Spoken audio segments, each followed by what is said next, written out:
तो प्रेम की बात है उद्धव।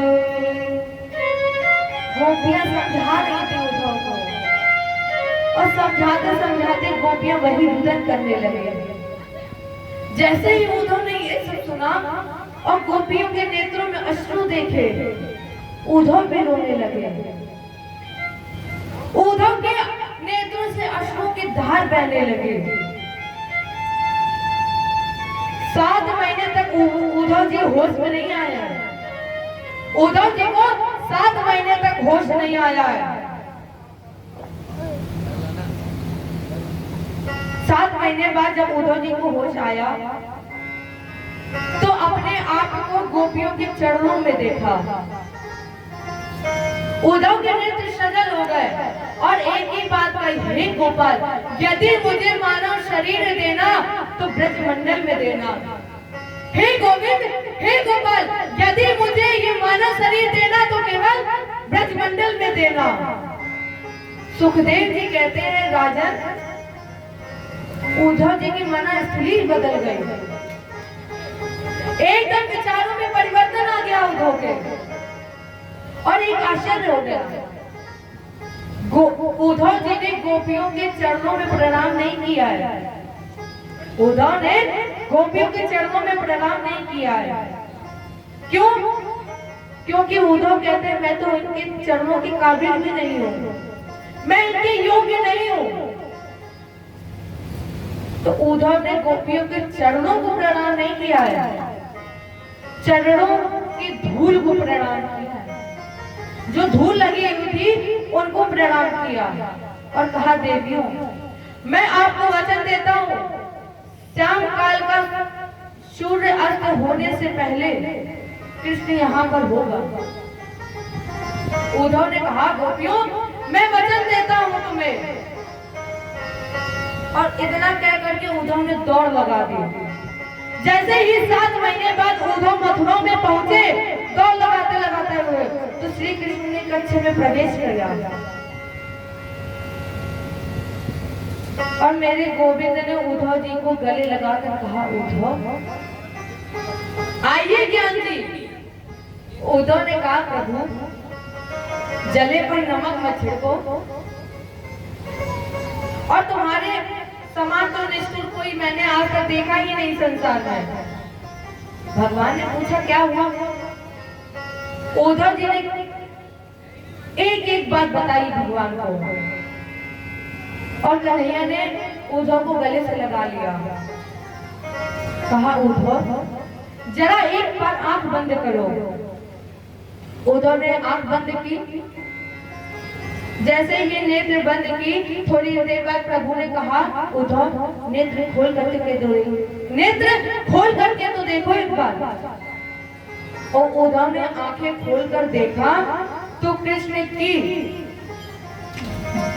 के बगल में राधा रानी विराजमान है और हजारों गोपियां वहां प्रकट हो गई हैं।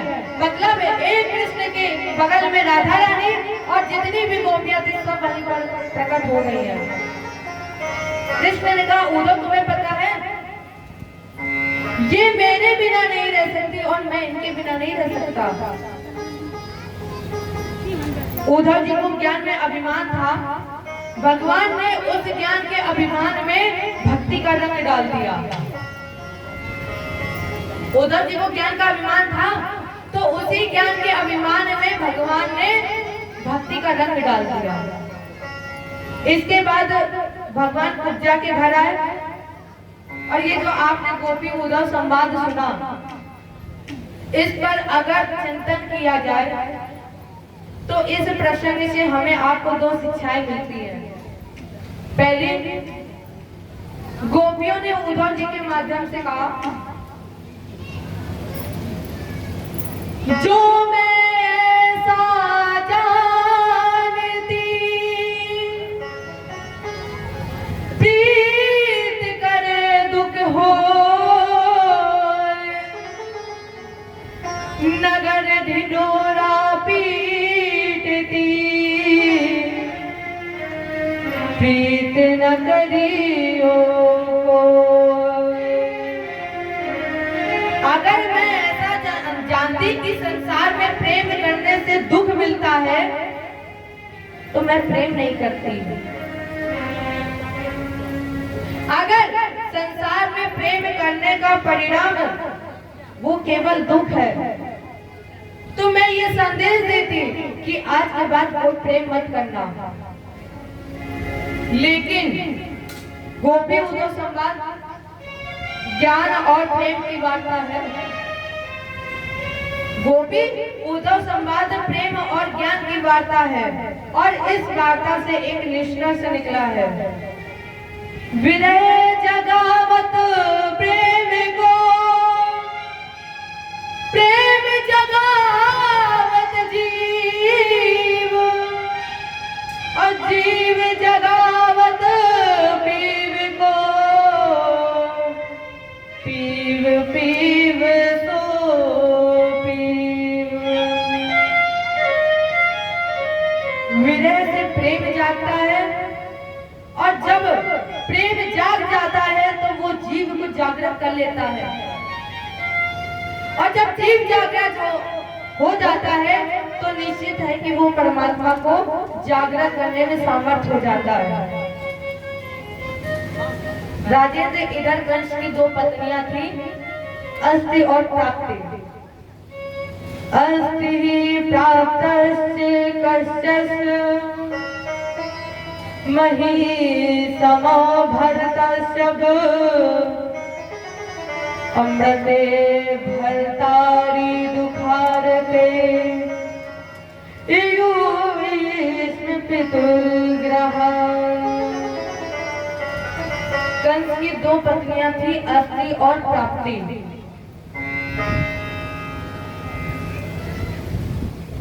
अपने पति कंस के उद्धार के बाद ये रोती बिलखती जरासंध के दास दरबार में पहुंची। जरासंध ने देखा और कहा, बेटी क्या हुआ इस विधवा के रूप में, क्यों? अस्ति प्राप्ति ने बताया, वो 11.5 वर्ष का कन्हैया गौए चराने वाला, उसने आपके दामाद को मार दिया है, मेरे पति को मार दिया है, मुझे विधवा कर दिया है।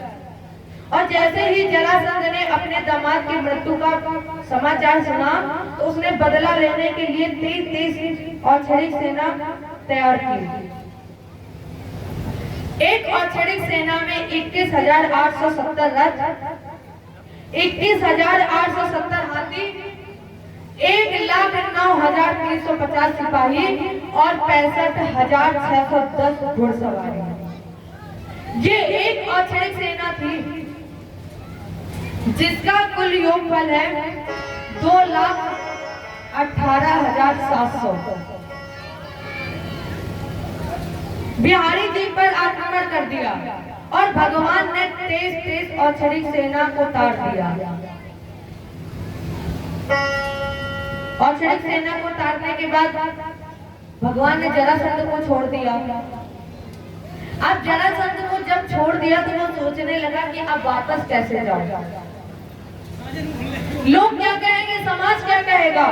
एक प्रतापी प्रगत नरेश जरासंध गौवे चराने वाले ग्वाले से हार गया, लोग मेरा परिहास करेंगे और इस अपमान के जीवन से अच्छा है कि मैं ये शरीर ही त्याग दूं, मैं ये शरीर ही त्याग दूं, इस अपमान के सहने से अच्छा है। और जैसे ही इसके मन में ये विचार आया, शरीर त्याग दूं, वही नारद जी आ गए। बोले, बेटा, दो पहलवान जब युद्ध करते हैं तो दोनों जीतते नहीं है, एक हारता है और एक जीतता है। और हारने वाला ये नहीं सोचता है कि मैं अपने प्राणों का त्याग कर दूं, हारने वाले को ये सोचना चाहिए कि आज हम शाम को फिर ताकत लाएंगे और फिर दूसरे दिन लगेंगे तो जीत कर दिखाएंगे। और तुम मरने की बात कर रहे हो? अरे एक बार कुश्ती लड़कर फिर देखना। जरासंध, तुमने रामायण पढ़ी है? क्या लिखा है बाबा ने? अति से नगण करे जो कोई,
वही चंदन अतिशय रगड़ जाता है, तब वो शीतलता की जगह आग प्रकट करता है। उसी तरह जरासंध अभी कुछ बिगड़ा नहीं है। तो जरासंध ने देवर्षि नारद की प्रेरणा से 17 बार तेज औक्षणिक सेना तैयार की, आक्रमण किया भगवान के ऊपर, और भगवान ने उन तेज औक्षणिक सेना को 17 बार हरा दिया। अष्टादशम संग्रामे, और अब की बार जब जरासंध ने 18वीं बार सेना तैयार की, ये सेना तैयार कर रहे थे, वहीं नारद जी आ गए और नारद जी ने कहा, जरासंध अब की बार जो सेना तैयार करना वो पंडितों की तैयार करना, ब्राह्मणों को तैयार करना, आचार्यों को तैयार करना। जरासंध ने कहा कि लड़ना है, कोई पूजा पाठ नहीं करानी है जो हम पंडितों को तैयार कराएं और आचार्यों को तैयार करा दें। नारद ने कहा, जरासंध एक बार जरा इतिहास पर नजर तो डालो, भगवान कब हारे हैं? भगवान तब हारे हैं जब जब पंडितों और महात्माओं का, जब जब पंडितों और महात्माओं का आक्रमण हुआ, वहीं पर भगवान हारे हैं। और इतना कहा, नारद जी पहुंचे कालवन के पास। नारद जी ने कहा, बेटा अपने दुश्मन का जो दुश्मन है वो कौन? अपना मित्र। कालवन तुम्हारा दुश्मन कौन है? बोले कृष्ण। और बोले, हमें तो पता है कृष्ण का दुश्मन कौन है, जरासंध। तो तुम दोनों मित्रता कर लो और दोनों मित्रता करके चढ़ाई कर लेना। तो कालवन ने कहा, महाराज जी अगर हम दोनों कृष्ण मिलकर कृष्ण पर आक्रमण करेंगे तो ये हमारी वीरता नहीं होगी, मैं वीर नहीं कहलाऊंगा। नारद जी ने कहा, इतना अच्छा मौका मिल रहा है, काहे को मौका गवा रहे हो? मौका गवाओ नहीं। कालवन ने, युद्ध में पराजित वो होते हैं जो अपने बैरी को अपने से कमजोर समझते हैं, इसलिए जरासंध से मित्रता कर लो और चढ़ाई कर दो। नारद प्रेषितो वीरो यमुना प्रतदृशत। नारद जी की प्रेरणा से कालवन ने 3 करोड़ मिलीक्ष इकट्ठे किए। अब एक तरफ से जरासंध 18वीं बार 23 औक्षणिक सेना को लेकर आ रहा। भगवान कृष्ण ने देखा और भगवान कृष्ण ने कहा, दौड़ा अगर लड़ने वाले 2-4 इकट्ठे मिल जाएं तब वहां लड़ना नहीं चाहिए, बल्कि किसी प्रकार वहां से बचकर निकल लेना चाहिए। उद्धव ने कहा, कन्हैया देखो हम तो भागेंगे नहीं युद्ध छोड़ करके। कन्हैया ने कहा, दौआ जाना तो पड़ेगा। दौआ को समझाया और समझाने के बाद भगवान ने इति समंद्र भगवान दुर्गा 12 योजनम और अंता समुद्रे नगरे कृतस्नात भूतम चीकरा। भगवान ने विश्वकर्मा को बुलाया, समुद्र के अंतः स्थल में 12 योजन में एक दुर्ग का निर्माण कराया और इसका नाम रख गया द्वारिका।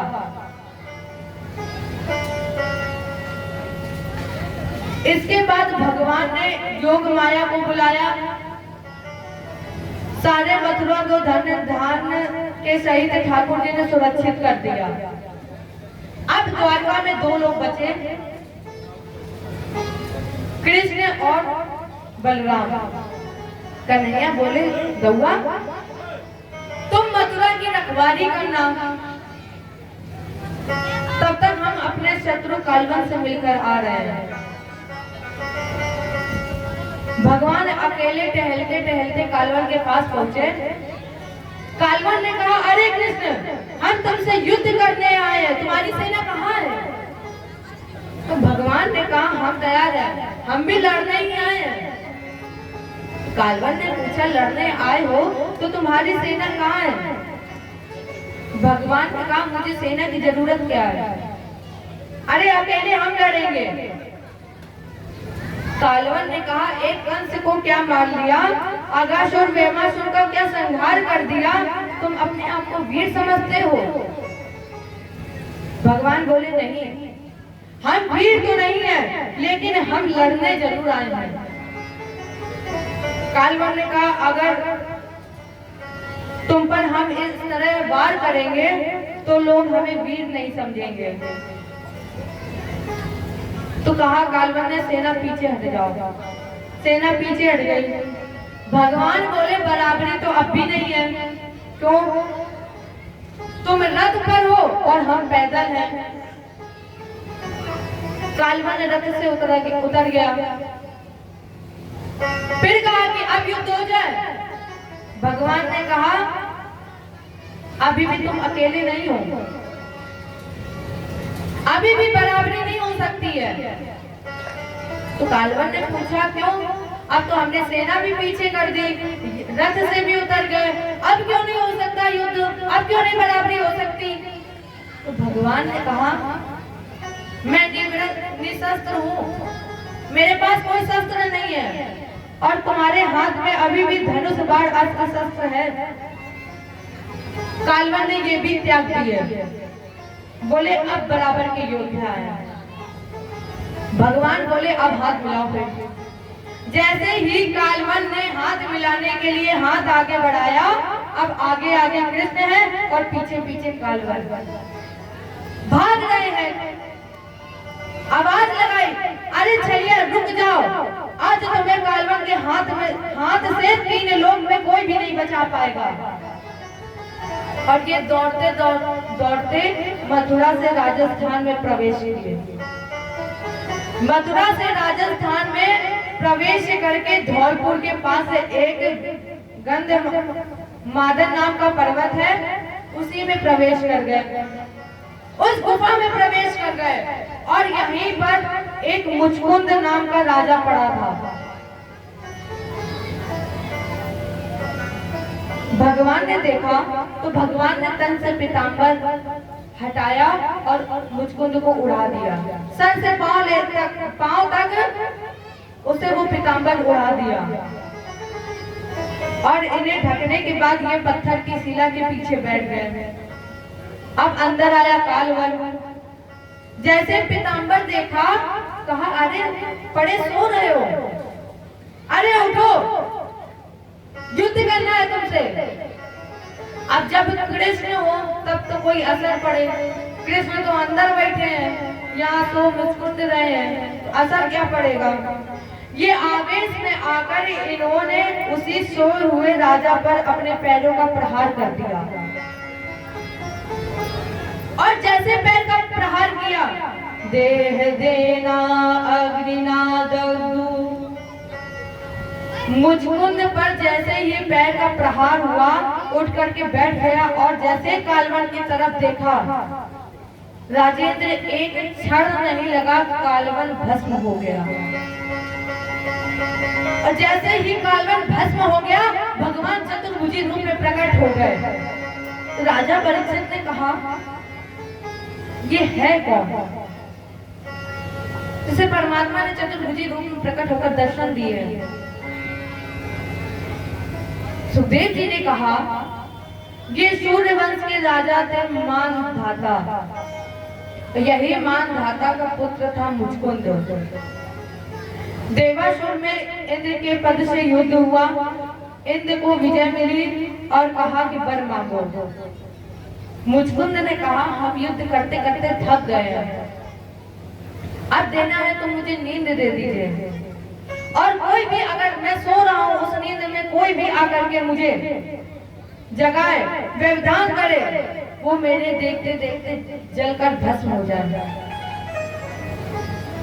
जैसे ही देखकर भस्म हो जाए, वहीं पर भगवान हमें चतुर्भुजी रूप में आकर के दर्शन दे। इंद्र के वरदान से बड़ा सो रहा था। जैसे कालवन ने व्यवधान किया, मुचकुंद ने देखा। जैसे ही देखा तो कालवन जल करके भस्म हो गया और वहीं भगवान ने चतुर्भुजी दर्शन दिए। जैसे ही प्रभु ने दर्शन दिए, मुचकुंद को प्रणाम किया। प्रभु आप कौन हैं? को भवानी है समप्राप्तो और विपिने गिर गो हरे पदभ्याम पदम पलाशाभ्याम और विचर ईश्वर कंठ के। प्रभु आप कौन हैं? आपके चरण तो कमल के पंखुड़ी से भी ज्यादा नाजुक हैं, लेकिन ये जो रास्ता है ना, ये बहुत बड़ा कटीला है, बहुत कटीला पथरीला है। इस मार्ग में भटकने वाले आप कौन हैं? अपना परिचय दीजिए। भगवान बोले, मैं वो हूँ जिसके हजारों नाम हैं, जिसके हजारों जन्म हैं। मुचकुंद, मैं वो हूँ जिसके हजारों कर्म हैं। कौन? कोटि जन्म मुनि यतन कराही, अंत राम कही आवत राही। मैं वो हूँ जो अंत में राम का नाम ले लेता है और फिर वो इस धराधाम पर वापस नहीं आता है। तो मुझको ने तुरंत चरण पकड़ लिए। ठाकुर जी, आपने मुझ पे कृपा की है, मुझे दर्शन दे दिया है, अब एक कार्य और कर दीजिए। भगवान ने कहा बोलिए। मुचकुंद ने कहा, ठाकुर जी दशा मुझ दीन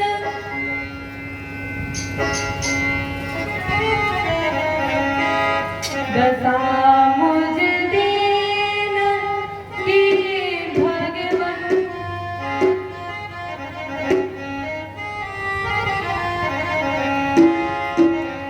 दशा मुझ दीन की भगवान संभालोगे तो क्या होगा। मुझे दीन की भगवान संभालोगे तो क्या होगा। अगर चरणों अगर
दशा मुझ दीन की भगवान, दशा मुझ दीन की भगवान, संभालोगे तो क्या होगा।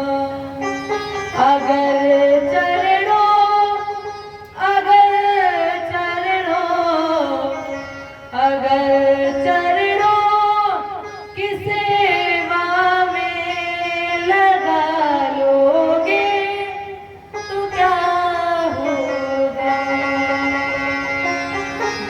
मुस्कुरा दिए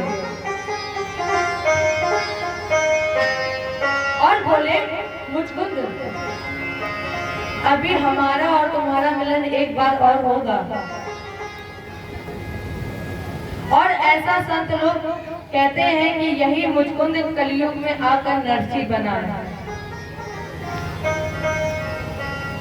इन सबका संहार करने के बाद भगवान कृष्ण ने अपने बड़े भैया का हाथ पकड़ा और जरासंध के सामने पहुंच गए। जरासंध ने कहा, अरे छलिया, कहाँ है तुम्हारी सेना।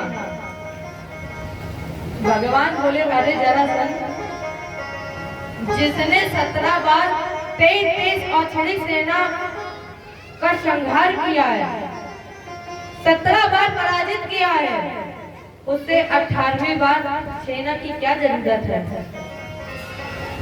तो एक दम से जरासंध ने कहा, आक्रमण। अलग अलग संत संप्रदाय वैष्णव। भगवान बोले, तो हुआ भागो। तो भगवान कृष्ण युद्ध मैदान को छोड़ करके भागे, इसलिए इनका एक नाम पड़ गया रणछोड़। जय बोलो रणछोड़ दास भगवान की। समुद्र के किनारे एक 11 योजन ऊंचा पर्वत था। भगवान पर्वत पर चढ़ गए अब जरासंध ने सोचा भगवान पर्वत पर चढ़ गए तो अब ये उतरेंगे नहीं, तो क्यों ना आग लगा दी जाए चारों तरफ से। तो जरासंध ने चारों तरफ आग लगवा दी। जैसे ही आग लगी, भगवान ने छलांग लगा दी और समुद्र में जो नगर बसाया था, इसी नगर में प्रवेश कर गए। यहीं से भगवान का एक नाम द्वारकाधीश हो गया, द्वारकाधीश के रूप में प्रसिद्ध हुए। जय बोलो द्वारकाधीश भगवान की। इस द्वारकाधीश ने सबसे पहले अपने भैया का विवाह रेवती जी से किया। रेवत नाम के राजा की पुत्री का नाम रेवती। इनका जन्म सतयुग में हुआ। सतयुग में मनुष्य की उम्र होती है 1 लाख वर्ष, लंबाई 27.5 हाथ। तेता में 1 शून्य कम हो जाता है, रह जाती है उम्र 10,000 वर्ष, लंबाई 17.5 हाथ। और द्वापर में उम्र हो जाती है 1000 वर्ष, लंबाई 7.5 हाथ। कलयुग में उम्र हो जाती है 100 वर्ष तक और लंबाई 7.5 फीता। रेवत जी सतयुग की है, इसलिए इनकी लंबाई 27.5 हाथ। बलराम जी द्वापर के हैं, इसलिए 7.5 हाथ। विवाह के समय जब बलराम जी मंडप के नीचे पहुंचे और रेवती जी बाहर आए, तो बलराम जी ने 2-3 बार देखा। और जैसे ही बलराम जी ने रेवती जी को 2-3 बार देखा तो वो देखते रह गए। अभी बात होना था तो रेवती और बलराम जी का विवाह संपन्न हुआ। राजेंद्र तब भगवान कृष्ण ने ब्राह्मण चोदिता प्रादार बलयेति पुरोदितम।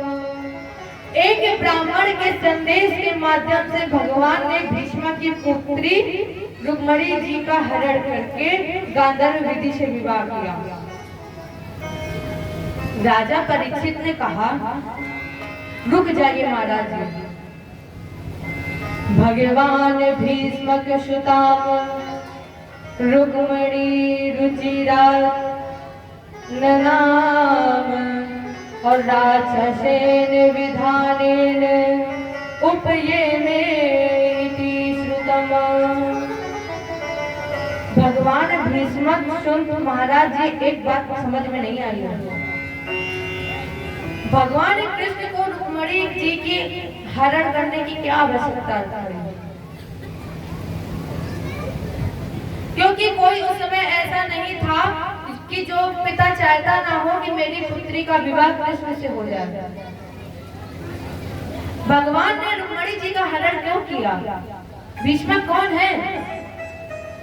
सुखदेव जी ने कहा, राजेंद्र, राजा ससीद भीष्म को नाम विदर्भाधिपत महान तर्ष पंचा भवन पुत्रा कनय का चावरानना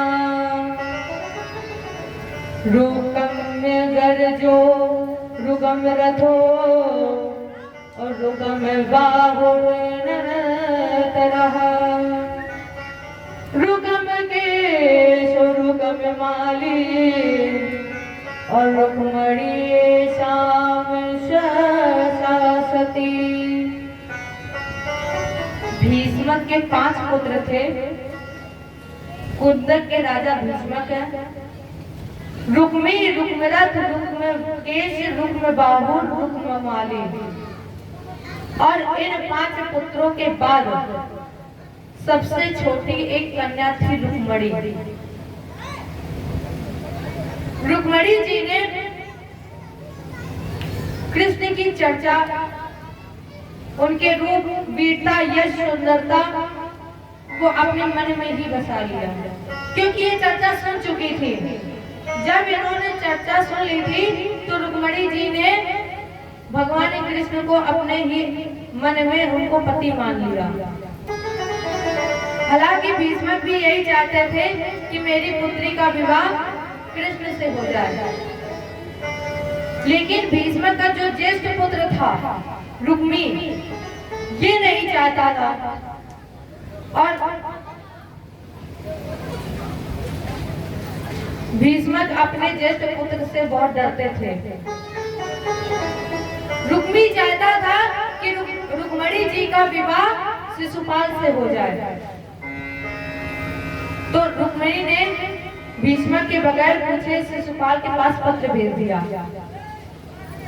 कि आप बारात लेकर आइए, हम अपनी बहन का विवाह आपके साथ करेंगे। रुक्मणी जी को जैसे पता चला कि मेरा विवाह शिशुपाल के साथ होगा और मैं अपने मन में कृष्ण को अपना पति मान चुकी हूँ, इसलिए इन्होंने एक ब्राह्मण को बुलाया और कहा, महाराज जी, विचिन्त्य व्यापम द्विजम कृष्णे कृष्णाय प्राहिणोद दूतम। पंडित जी, ये मेरा जो पत्र है ना, ये शीघ्र अतिशीघ्र भगवान कृष्ण के पास ले जाइए, द्वारकाधीश कृष्ण के पास पहुंचा दीजिए। और रुक्मणी जी ने उस पत्र में क्या लिखा था? मोहन हम तो बने तुम्हारे, अब तो मर्जी रही तुम्हारी, अब तो मर्जी रही तुम्हारी, बनो न बनो हमारे। मोहन हम तो बने तुम्हारे। मैं सब कुछ आपको दे चुकी हूँ, मैंने अपना सब कुछ आपको दे दिया है। जाति पाति कुल धर्म धान धन सब कुछ तुम पर वारे।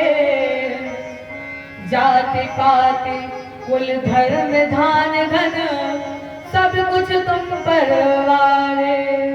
जैसा चाहो नाच नचा लो, जैसा चाहो नाच नचा लो, सब प्रकार है हारे।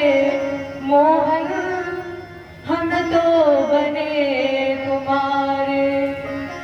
छोड़ गए सब स्वार्थ साथी, अपनी राह सिधारे।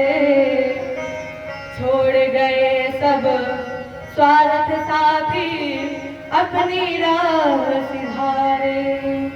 दीन अधीन मलिन होंगे, दीन अधीन मलिन हीन के, प्रभु तुम ही एक सहारे। मोहन हम तो बने तुम्हारे। और वो ब्राह्मण पत्र लेकर के द्वारकाधीश के पास पहुंचा, और जैसे ही द्वारका में पहुंचा तो द्वारपालों ने देखा कन्हैया को संदेश देने के बाद इस ब्राह्मण को लेकर राज दरबार में पहुंचे। और जैसे ये ब्राह्मण राज दरबार में पहुंचे तो भगवान को देखा।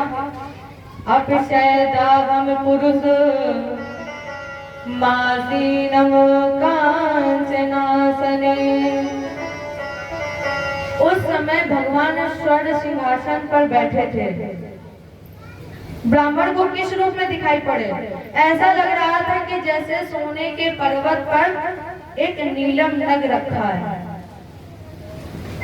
भगवान कृष्ण ने तुरंत प्रणाम किया। प्रणाम के बाद भोजन, और भोजन के बाद भगवान ने पूछा, महाराज जी कहाँ से आए हैं? बहुत थके समझ में आ रहे हैं। बोले, मैं आया हूँ कुंदनपुर से। भगवान ने पूछा, क्यों? बोले, रुक्मणी जी ने तुम्हें पत्र भेजा है। भगवान ने पूछा, क्या लिखा है? पंडित जी ने कहा, आप स्वयं पढ़िए। तो रुक्मणी जी ने उस पत्र में लिखा था, कन्हैया, श्रुत्वा गुणान भुवन सुंदर सर्वतान ते, अनिर्विषय गण विवरे रहत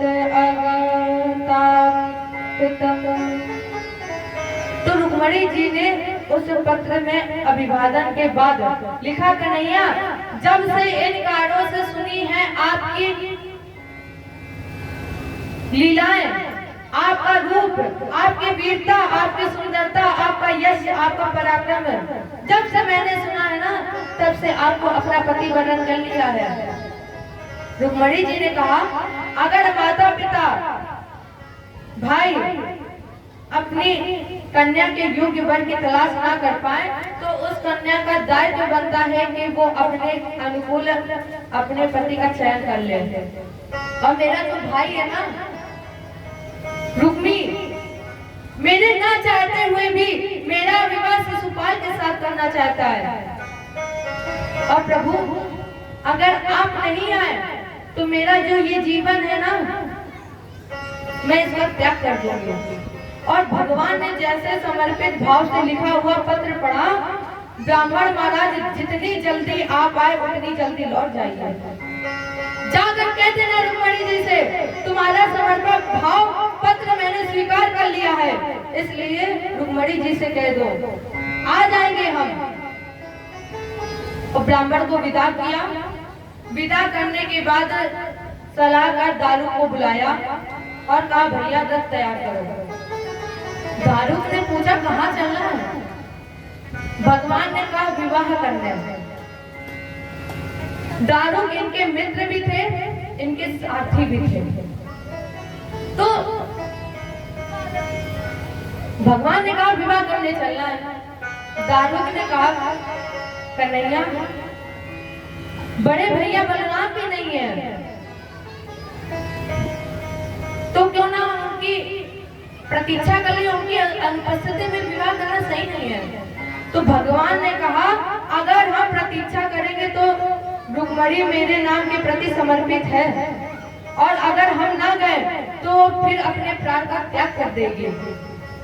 दारुक ने रथ तैयार किया। भगवान जैसे उस रथ पर बैठे, एक रसिक संत ने लिखा है, तेरा किसने किया।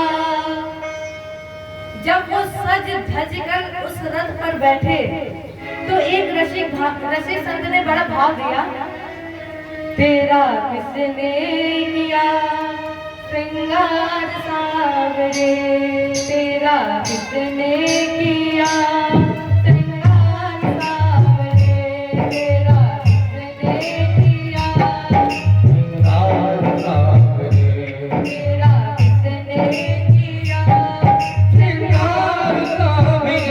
लागे दुल्हा सा, लागे दुल्हा सा तू दिलदार सावरे, तेरा किसने किया श्रृंगार सावरे, तेरा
बता